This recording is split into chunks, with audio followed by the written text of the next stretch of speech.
দীর্ঘ ২৫ বছর ধরে রূপালী পর্দা শাসন করছেন শাকিব খান। ঢলিউড কিংয়ের এই অসামান্য অবদান ও জনপ্রিয়তাকে স্বীকৃতি জানাতে একটি বিশেষ সম্মাননা দেওয়া হয়েছে। সম্প্রতি সেই সম্মাননা পেয়ে অভিনেতা ভক্তদের মাঝে প্রকাশ করেছেন নিজের আবেগ ও অনুভূতি। গত ৭ September Blenders Choice the Daily Star OTT ও ডিজিটাল কন্টেন্ট অ্যাওয়ার্ডস অনুষ্ঠানের আয়োজন করে দ্য ডেইলি স্টার। সেখানে silver jubilee of excellence in Bangla cinema awards পুরস্কারে ভূষিত হন শাকিব খান। সেই সময় কিং খান দেশের বাইরে থাকায় এই সম্মাননা গ্রহণ করা হয়নি। দেশে ফেরার পর সম্প্রতি দ্য ডেইলি স্টারের কার্যালয়ে যান অভিনেতা।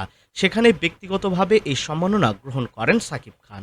এরপর সামাজিক মাধ্যম ফেসবুকে একটি পোস্টে অভিনেতা লিখেছেন, চলচ্চিত্রে আমার রজত জয়ন্তী উপলক্ষে এই সম্মাননা আগামী দিনে আরও কঠোর পরিশ্রম করার এবং বাংলা চলচ্চিত্রকে বিশ্ব মঞ্চে নিয়ে যাওয়ার অনুপ্রেরণা যোগাবে। শাকিব খান বলেন, আমার প্রিয় দর্শকদের প্রতি রইল অফুরন্ত ভালোবাসা। আপনাদের সমর্থন ছাড়া কিছুই সম্ভব হতো না।